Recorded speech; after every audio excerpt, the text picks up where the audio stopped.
Tahukah kalian bahwa hanya 10 tahun setelah Indonesia merdeka, negara yang saat itu masih menghadapi berbagai masalah berhasil menyelenggarakan pemilu nasional pertamanya? Di tengah kondisi ekonomi yang belum pulih, pergantian kabinet yang sering terjadi, hingga tantangan yang menghubungkan ribuan pulau di Indonesia, jutaan rakyat tetap datang ke tempat pemungutan suara untuk menentukan masa depan negaranya.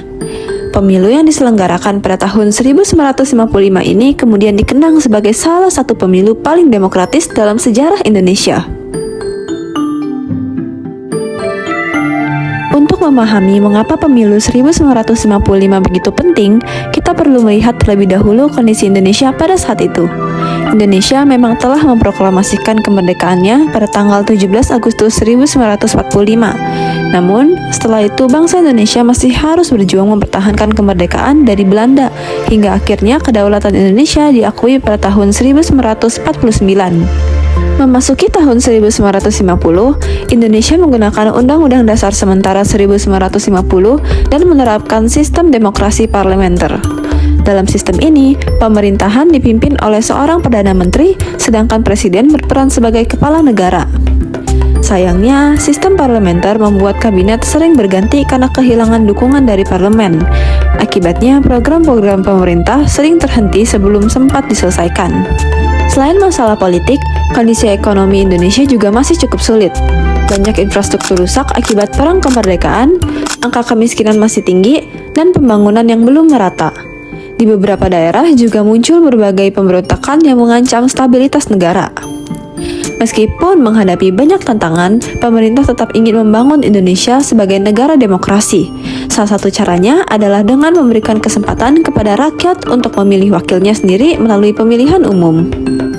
Sebenarnya, rencana penyelenggaraan pemilu sudah muncul sejak tahun 1946 melalui Maklumat Wakil Presiden nomor 10. Namun, karena Indonesia masih berjuang mempertahankan kemerdekaan, pemilu baru benar-benar dapat dilaksanakan hampir 10 tahun kemudian, yaitu pada tahun 1955.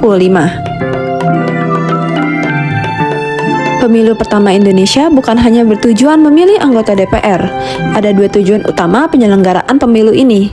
Yang pertama adalah memilih anggota Dewan Perwakilan Rakyat atau DPR, yaitu lembaga yang bertugas membuat undang-undang serta mengawasi jalannya pemerintahan. Tujuan kedua adalah memilih anggota konstituante. Lembaga ini diberi tugas khusus untuk menyusun Undang-Undang Dasar yang baru sebagai pengganti UUD sementara 1950. Karena memiliki dua tujuan yang berbeda, maka pemilu tahun 1955 dilaksanakan sebanyak 2 kali.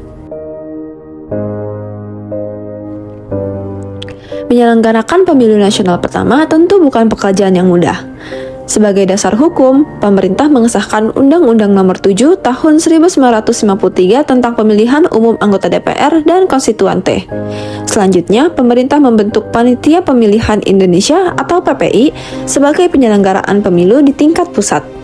Di setiap provinsi, kabupaten, kecamatan, hingga desa juga dibentuk panitia-panitia pemilihan agar proses pemilu dapat berjalan dengan baik di seluruh wilayah Indonesia. Panitia memiliki banyak tugas penting, mulai dari menyusun daftar pemilih, menentukan daerah pemilihan, menyiapkan tempat pemungutan suara, mencetak surat suara, melatih petugas, hingga melakukan penghitungan suara setelah pemilu selesai. Selain itu, pemerintah juga melakukan sosialisasi kepada masyarakat mengenai tata cara memilih. Hal ini penting karena sebagian besar rakyat Indonesia belum pernah mengikuti pemilu sebelumnya. Persiapan logistik menjadi tantangan terbesar. Pada tahun 1955, belum ada internet, komputer, ataupun sistem komunikasi modern. Indonesia juga terdiri atas ribuan pulau yang dipisahkan oleh lautan. Akibatnya, surat suara, kotak suara, tinta, dan perlengkapan lainnya harus dikirim menggunakan kapal laut, kereta api, truk, bahkan dipikul berjalan kaki menuju daerah-daerah yang sulit dijangkau. Walaupun menghadapi berbagai keterbatasan, pemerintah tetap berusaha memastikan setiap warga negara memiliki kesempatan yang sama untuk menggunakan hak pilihnya. Antusiasme masyarakat terhadap pemilu sangat tinggi. Sebanyak 118 partai politik, 34 organisasi kemasyarakatan, dan 36 calon perseorangan ikut menjadi peserta pemilu 1955. Hal ini menunjukkan bahwa kehidupan politik Indonesia pada masa saat itu sangat dinamis. Berbagai kelompok masyarakat ingin ikut berpartisipasi dalam membangun negara melalui jalur demokrasi. Masing-masing partai kemudian melakukan kampanye untuk memperkenalkan program dan gagasan mereka kepada masyarakat. Kampanye dilakukan melalui rapat umum, pemasangan poster, penyebaran selebaran, pidato, hingga siaran radio yang saat itu menjadi media komunikasi yang cukup efektif. Pemilu pertama Indonesia dilaksanakan dalam 2 tahap. Tahap pertama dilaksanakan pada 29 September 1955 untuk memilih anggota DPR. Sementara itu, tahap kedua dilaksanakan pada 15 Desember 1955 untuk memilih anggota konstituante. Sekitar 39 juta warga negara terdaftar sebagai pemilih. Dari jumlah tersebut, lebih dari 91% menggunakan hak pilihnya. Angka partisipasi ini tergolong sangat tinggi, bahkan jika dibandingkan dengan banyak negara lain pada masa saat itu. Di tempat pemungutan suara, masyarakat memberikan suaranya dengan cara mencoblos lambang partai yang dipilih pada surat suara, kemudian memasukkannya ke dalam kotak suara.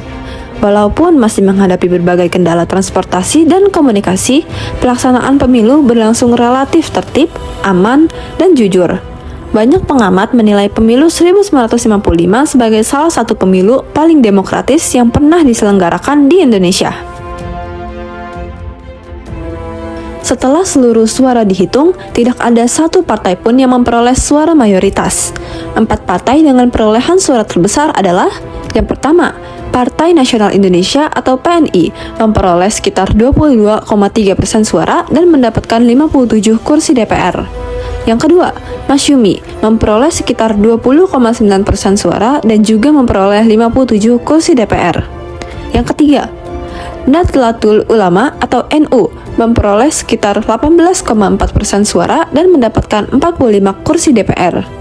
Dan yang keempat adalah Partai Komunis Indonesia atau PKI memperoleh sekitar 16,4% suara dan memperoleh 39 kursi DPR. Karena tidak ada partai yang memiliki mayoritas mutlak, pemerintahan tetap harus dibentuk melalui koalisi beberapa partai politik.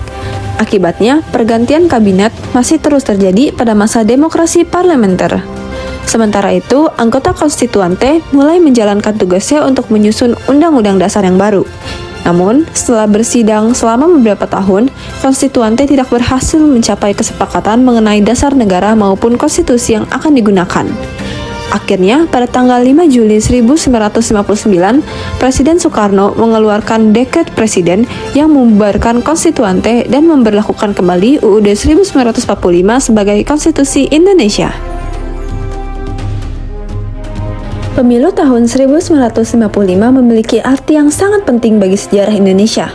Pertama, pemilu ini menjadi bukti bahwa Indonesia mampu menyelenggarakan pemilihan umum secara demokratis meskipun usia kemerdekaan negara masih sangat muda. Yang kedua, rakyat untuk pertama kalinya dapat memilih wakilnya secara langsung sehingga suara masyarakat benar-benar menjadi bagian dari proses pemerintahan. Yang ketiga, pelaksanaan pemilu menunjukkan tingginya kesadaran politik masyarakat Indonesia.